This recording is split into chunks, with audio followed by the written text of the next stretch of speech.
والسلام على عباده الذين اصطفى توبي عليه على من بي وصليك كسبي على كجونك يمن سغنتيا أما بعد فأعلم ورشدك الله فأعلم أرشدك الله تعالى أن الله خلق الخلق ليعبدوه ولا يشركوا به شيئا إكادو ألك إكونا ديالك إكاندا كافوالي دام فيوندا بروكالا باتودي كان فوي فرا ألك قال تعالى وما خلقت الجن والإنس إلا ليعبدون لكو لما أدم دي أني جنة أمد فويكما فويكا علي على بطو علي جنة نهدم دين دا بركونيا مريا وكا علي على كلم بيودي بطو والعبادة هي التوحيد بطو علي تغدي كو التوحيد لأن القسومات بين الأنبياء والأمم فيه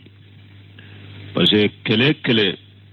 na temena nabi nyuma ni kama ntoni nyogonche o kele kera tauhidi de kakola chiden chira nabi nyuma nabi machira kele temena unu kama ntonche kele inkera tauhidi kodela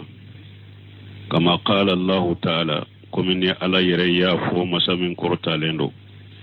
ولقد بعثنا في كل أمة رسولا أن يعبدوا الله واجتنبوا الطاغوت ألاكو والله أكون من تمنا ne ala ye ciidenw de cuma ko ka ala kelempu bato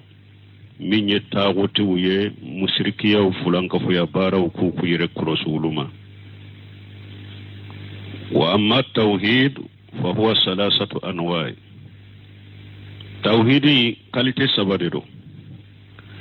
توحيد الربوبية والتوحيد الألوهية والتوحيد الأسماء والصفات توحيد كاليتي سبادي توحيد الربوبية ويدي كايراكو على دي دمسي دمفين بي على دي أبدا وفودي ما توحيد الربوبية والتوحيد الألوهية ويدي كوب باتو بي على ديتاي واجبرا باتو بكاكي على كلم بيودي كالتي سبنا وبافو ودما والتوحيد الأسماء والصفات من يالك الطون أنا كمان كتو توحيد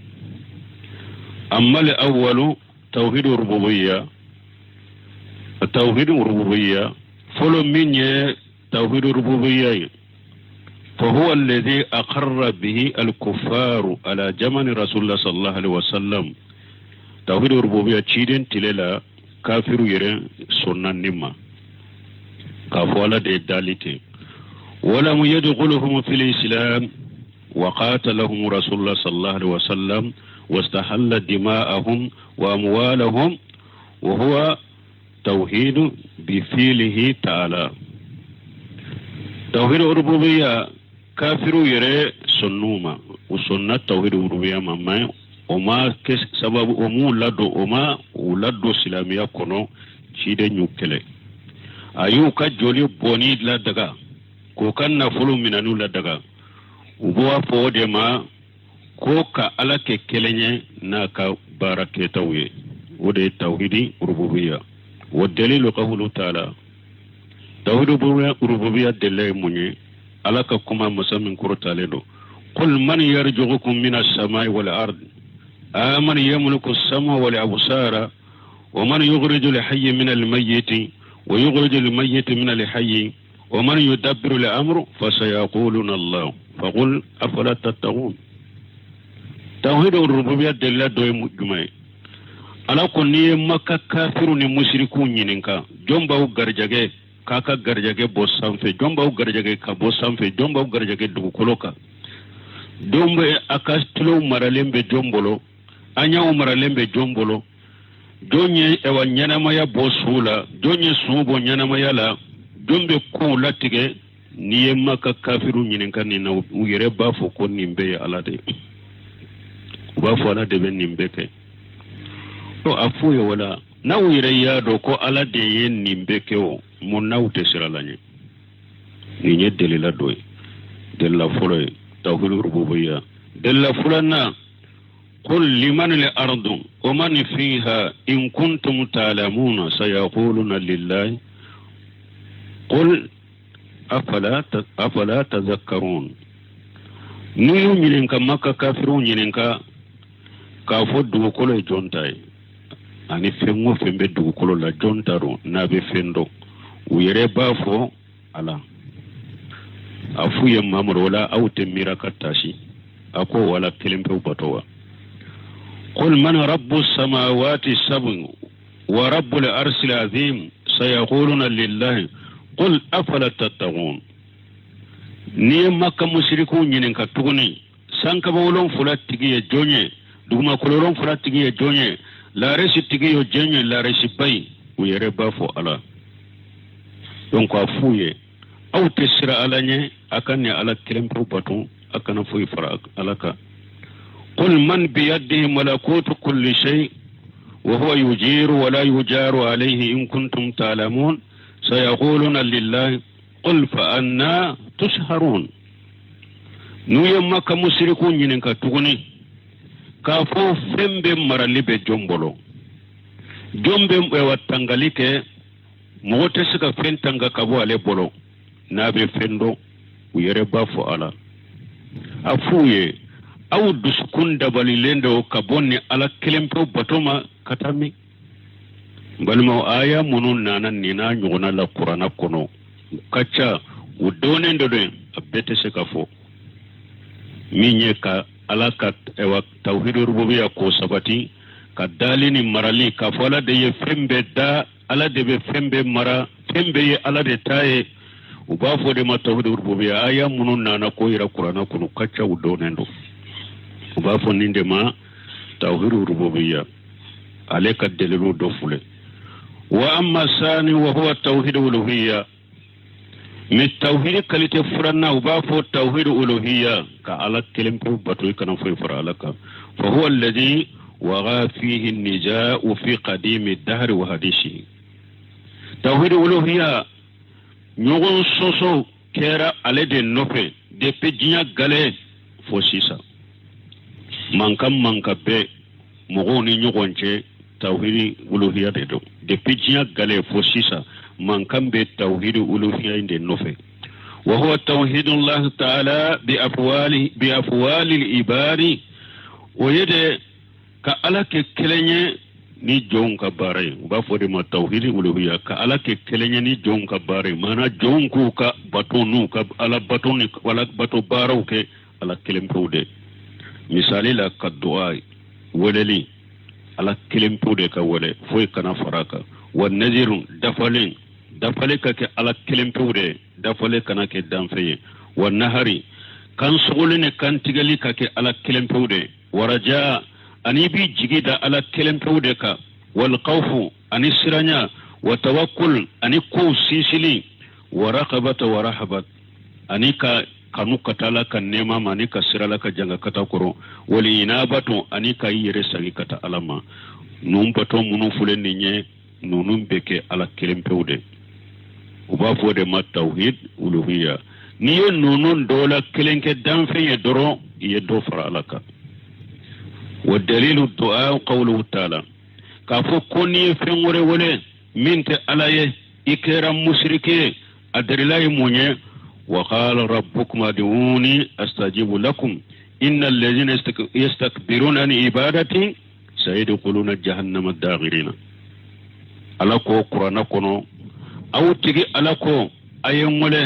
baw jabi mo munum bu yere bonya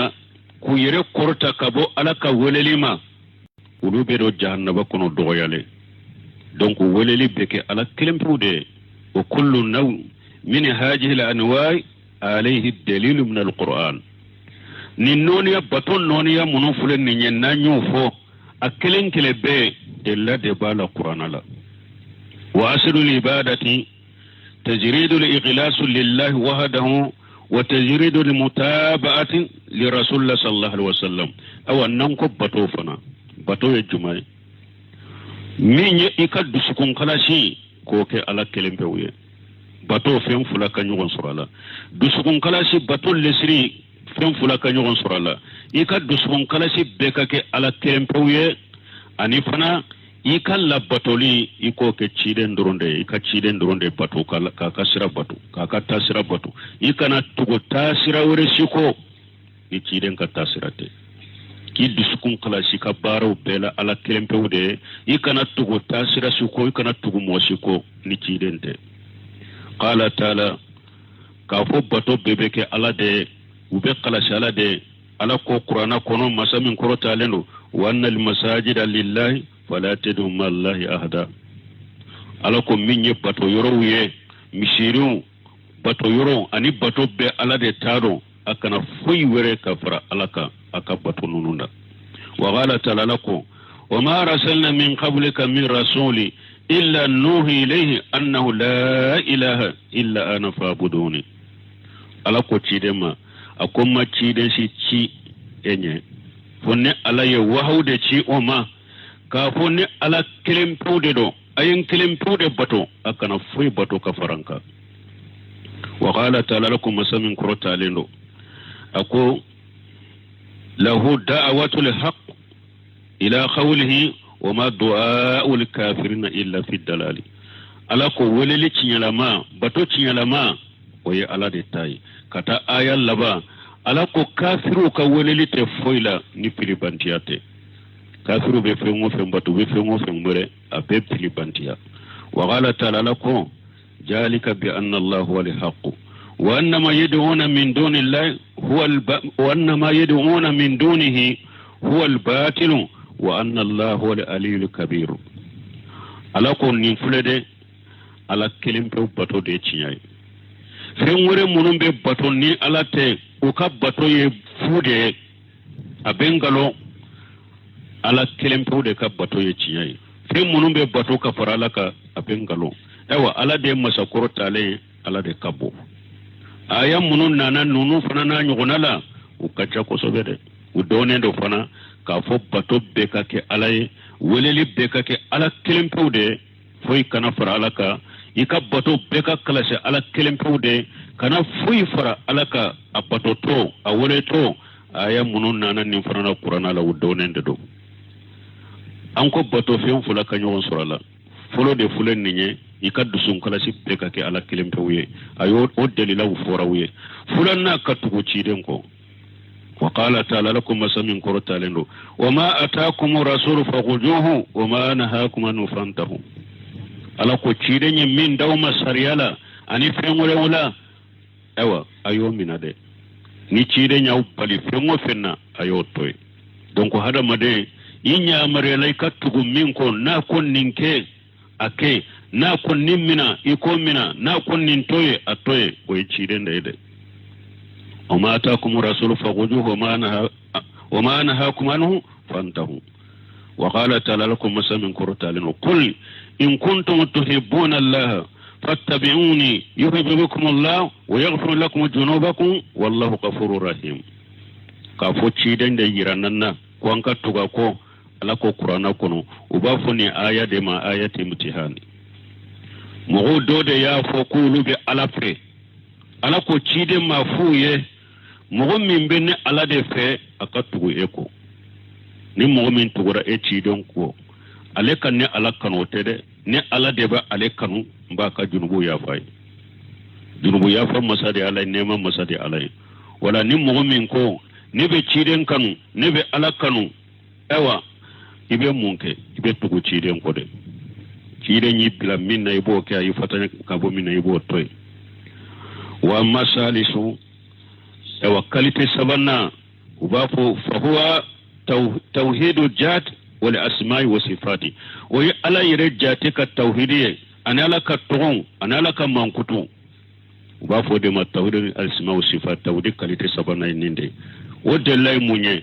qala ta'ala qul huwa allahu ahad allahu samad lam yalid wa lam yulad wa lam yakul lahu kufuwan ahad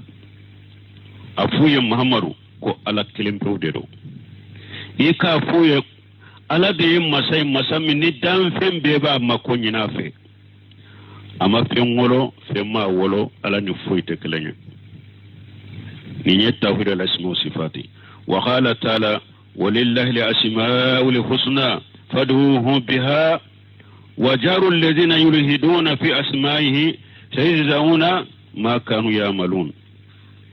ala ko qur'ana kono to nyuma umbe alala walillahi al-asma'ul husna to nyuma unde be alaye aye ala wele naka to nyuma uye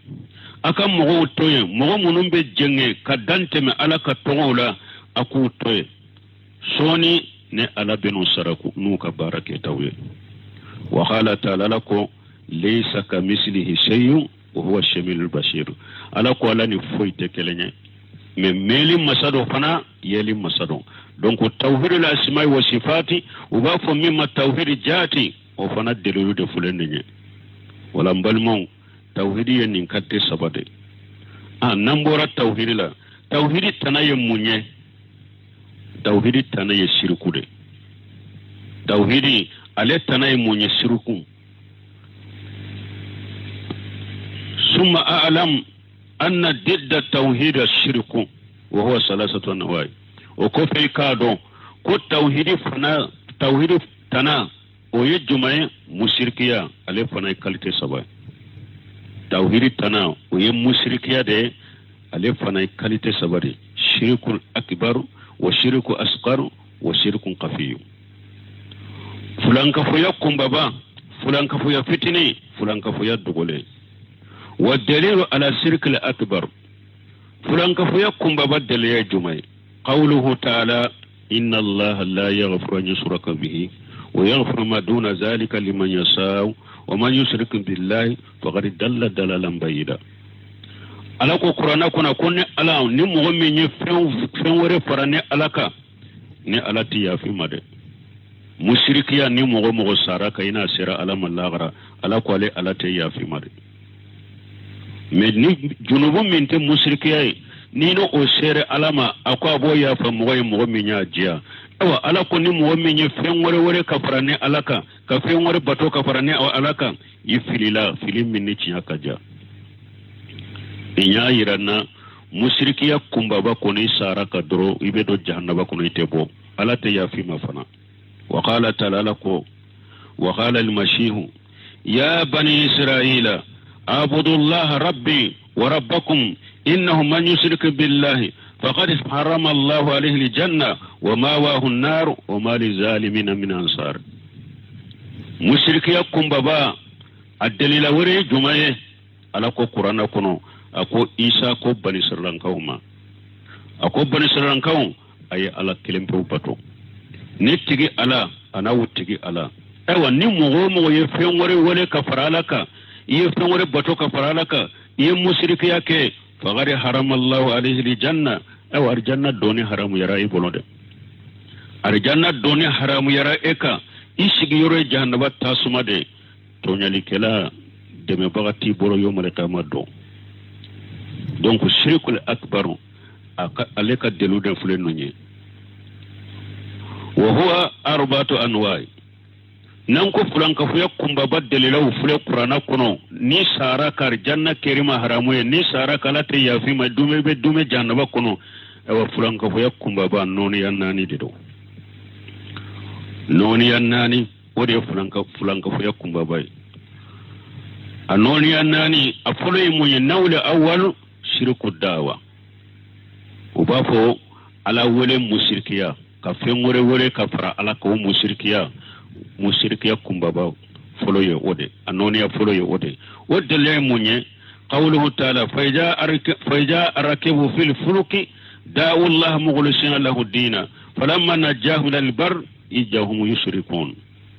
alakum mushriku ka kibar makka kafirun fayja arakibu fil fuluki alakum nu yele labatoka da'u Allah mukhlisina lahu dina ube ala kelempo de wele ko ka wele le nu ka fum be kalashi alaye menni ala yo kisi ubora bato ko nana gren na dro be fengore fara alaka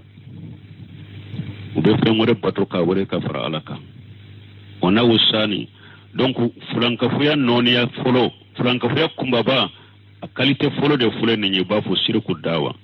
ka fen wore ka fara alaka mushrikiya kumbaba de do annahu sani fulanna shirku niyatun wal iradatun wal qashidu fulankafuya kumbaba noniya fulanna uba fo ma kunga niyaka mushrikiya anil lanyini ani kan lanyinu mana abato keto ala bato keto ka fen wore fara alaka ulula uba fo de ma ko shirku niya ودل مني قوله تعالى من كان يريد الحياة الدنيا وجينتها نوفي إليهم آمالهم فيها وهم فيها لا يبقسون أولئك الذين ليس لهم في الآخرة إلا النار وهبط ما صنعوا فيها وباطل ما كانوا يعملون alako qur'ana kono ewa akoni mogo min yi ka baaraw ke ni jiya masiride ni jiya nyana maya sorole da ni jiya masiri soroli mana eye kallagara baaraw ni bato baaraw ke bujiya nafade kama ube jiya masiri do nafade do kama ima ke ala kama hari niya ke ala kama nganya wure bila ka faro kan jiya nafa soronin ka bato ewa alako ni mogo yo ke ne ala bolu tigu sarak dafa ka duma jiya kono ya nte foyi nagashi ka bwala me wulu tigila mogo foyi tu ye lagara ni tasumate uye bara mununke anu ye ewa keta mununke jiya kono ba be jiya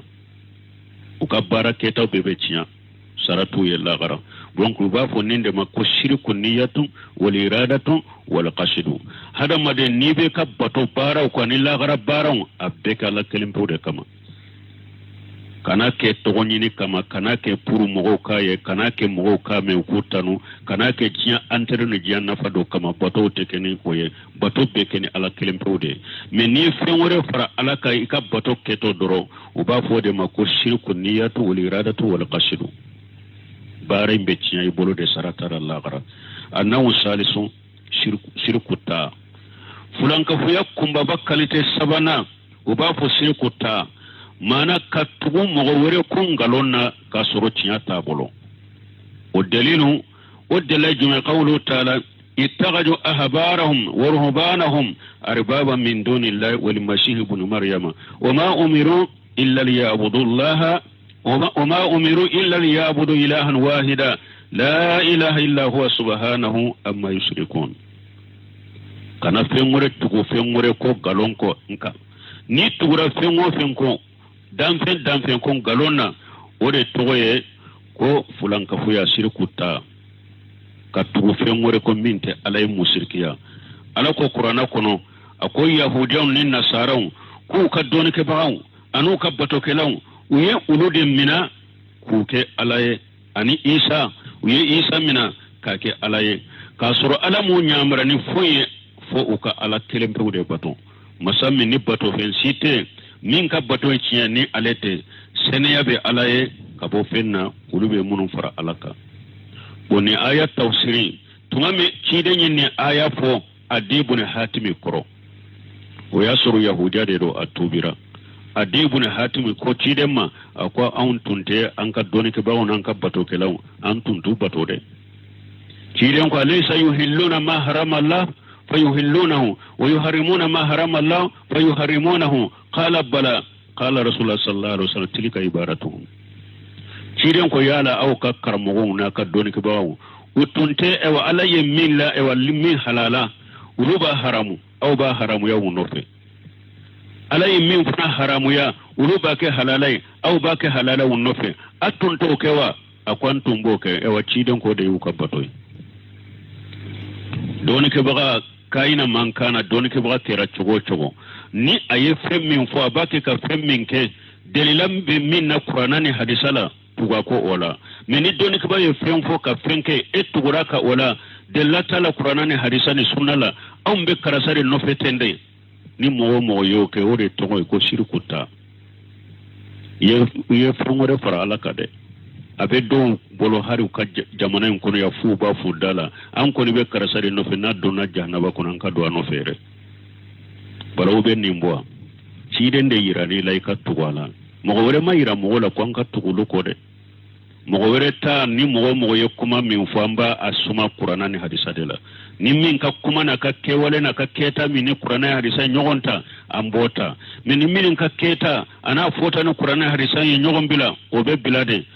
cinya bangalen ko fe e banna ka cinya mina kombe karasa de ko itugura ko ye fengore faralaka uba fo de masir kuta aw minye nawu rabiu mushrikiya kumbaba anoni annanina shirkul mahabba kanu mushrikiya mana ka fengore kanu komi be ala kanu chogomi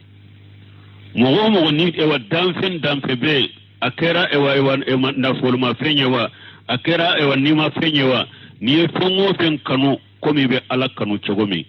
uba fo de ma ko kanu mushrikiya ka fengore kanu ka fara ala ka mushrikiya do ka kanu komi ala kanu chogono o delay munye قوله تعالى ومن الناس من يتخذ من دون الله اندادا يحبونهم كحب الله alakum mogo dobe mogo la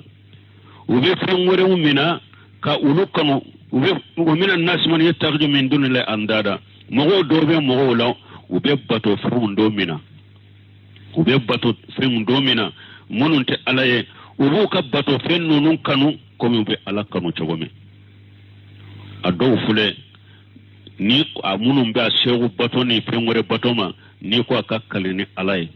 abese ka kalini alaye galon ka sinyata ni ko kalini ka shegu ye atese ka kali ye o shegu kanu kateme alaka ya bonya kateme alaka mushriki ya dedo ka fengore kanu komi be ala kanu chogomi ube ka fengore bonya komi be ala bonya chogomi mushriki ya dedo ni aya laba ala ko mugo munumbo chogola aku bedo jahannaba kono ma hum bi gharijina minan nari aku te bo tasuma kono yere ubero tasuma kono te bo ibe ala de kanu bila fembe kanu sanfe ibe ala ka bonyali de bila fembe ka bonyali sanfe ambe ajoya inshallah dongore mi nasorola ambe continue subhanakallahumma rabbana bihamdika ashhadu an la ilaha illa anta astaghfiruka wa atubu ilaik wassalamu ala ibadihi